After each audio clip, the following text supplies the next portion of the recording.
Hello, everyone, and welcome to the 80th ever Highlight Haven interview. My name is Matthew Heiserman, and today we are joined by four-star high school football recruit James Dunnigan. James, it's great to have you on. Thank you. Yeah, absolutely. And, right off the bat, I just want to start by asking when you first knew that you wanted to play football. Um, I first knew I wanted to play football when I was very young. I'd say around 4 years old. My dad played college football, and he was a big inspiration to me. So it was pretty young. Yeah, so I wanted to talk about your dad actually.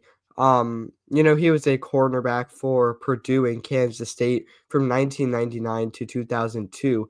How would you say his athletic background kind of impacted your decision to begin playing in the first place? And, were you involved, with what he was doing when you were younger? Would you go to workouts with him? Would you Yeah, train with him? Just stuff like that?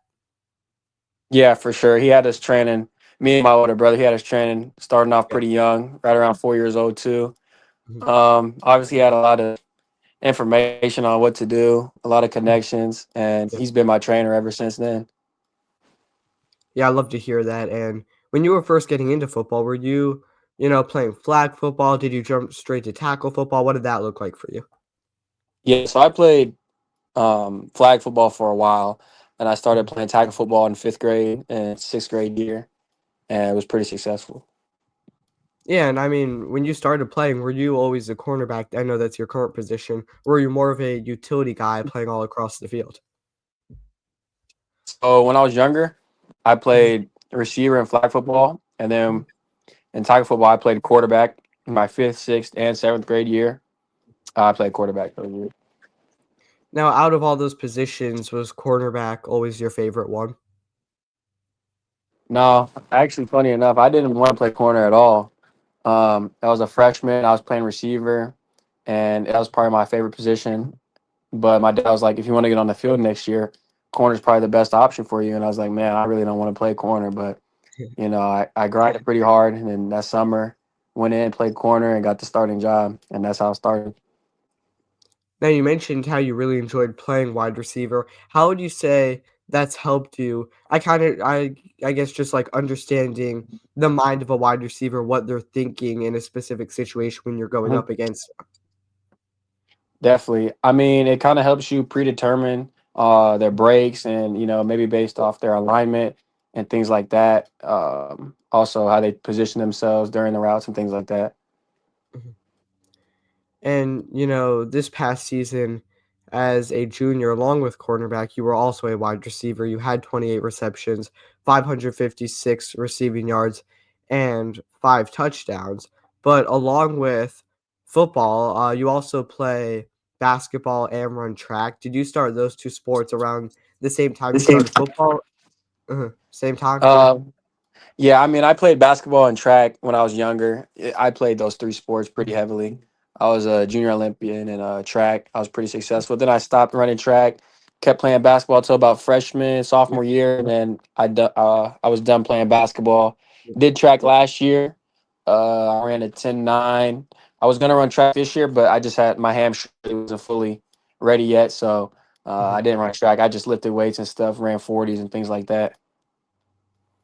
And as a dual sport athlete, in what ways would you say both basketball and track have helped you on the football field as well? I think, especially when you're younger, Mhm. playing multiple sports helps you a lot. Just learning different movements, how to like be a leader with your teammates and things like that. Obviously, when you get older, you can specialize, but it definitely just helps, uh, like different movements that you want to get just from one sport alone. Now, one thing I've heard a lot is that when you play both basketball and football growing up, the basketball especially helps with the footwork side of things. Was that the same for you? Oh, definitely, especially with wide receiver and DB. Really got to shuffle, but you know, uh, when you're doing releases, it's kind of like basketball moves, crossover between the legs, things like that. And as one of the top rated cornerbacks in the class of 2026, what's one thing you really take pride in when it comes to your play style?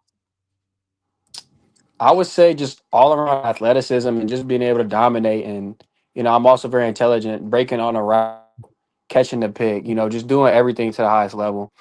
But if I had to pick one thing, it would probably be my physicality as a taller and bigger DB.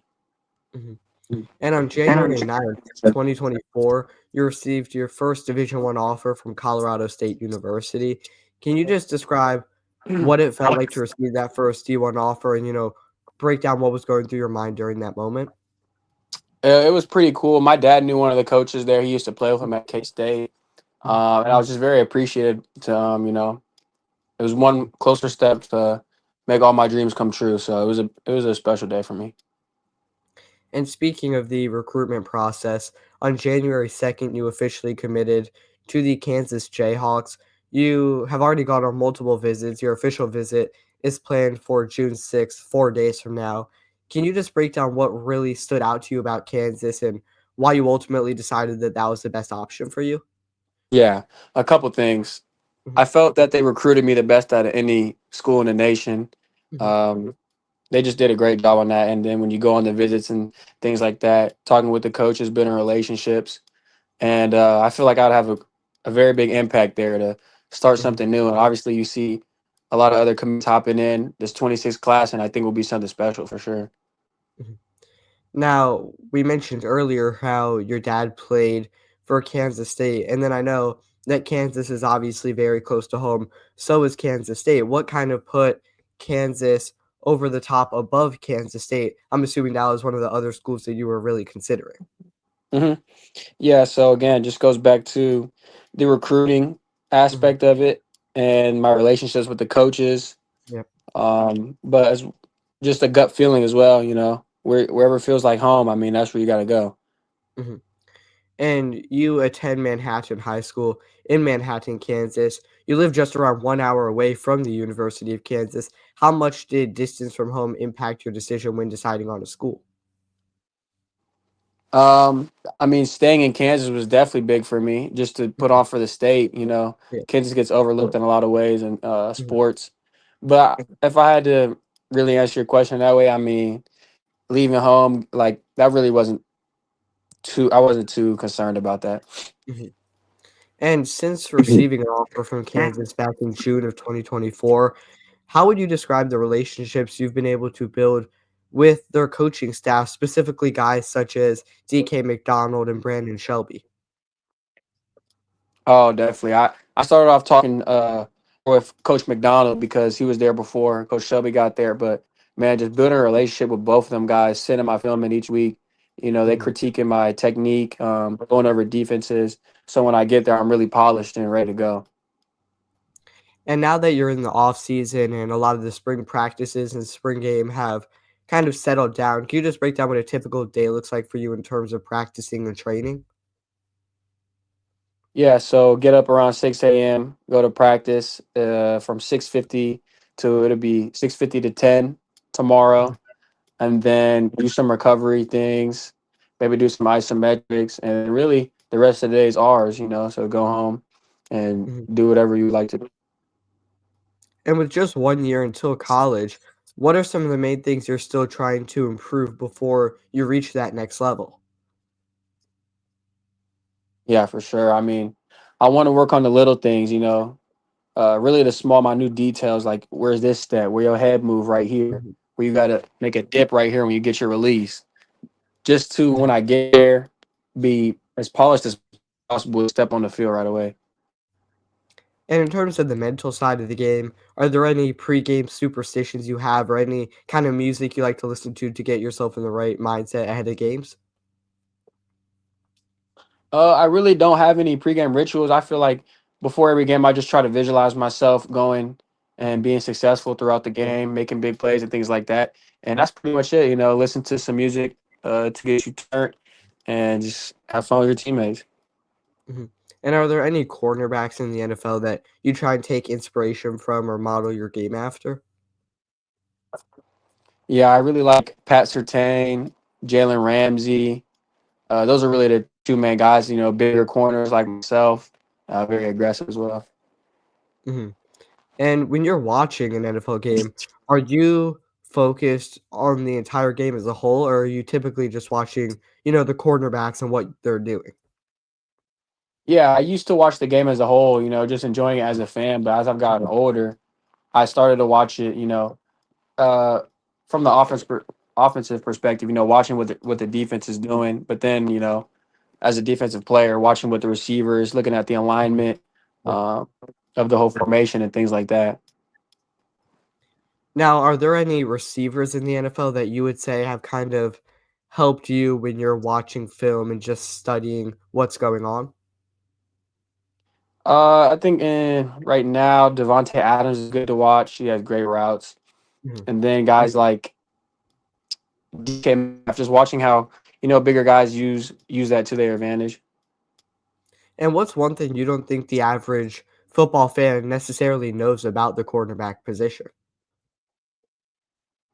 Ooh, at the cornerback position, I would say it's not as hard as make people make it seem for real. Hmm, And, if you're naturally gifted and you work hard, you'll be good at it. mhm. Yeah, I like to hear that. And during your final year playing high school football, are there any personal goals as well as team goals that you would like to achieve? You broke up a little bit. You said, "Is there a final goal I want to achieve this season?" Yeah, during your final year, maybe it's a personal goal, maybe it's a team goal. What are you looking to achieve before college? Yeah, I definitely want to get that ring, man. We want to win state this year, Yeah. and just have as much fun with my guys as possible Mhm. while I'm still here. Now, I do have one final question to ask before we wrap things up. What's one random fun fact about yourself, just so the people watching can get to know you a little better at a personal level? Uh, I mean, I know how to cut hair. I can cut hair pretty good, and um, yeah, that's the best one I would say. Yeah, that's awesome. With that being said, I can't thank you enough for coming on. I really do appreciate it. Is there anything else you want to say to the people watching before we wrap things up? Rock Chalk Jayhawk, man. We're gonna do big things in 2027. Absolutely. Again, big thanks to James Dunnigan for being the 80th ever Highlight Haven interview guest. And as always, we will see you next time.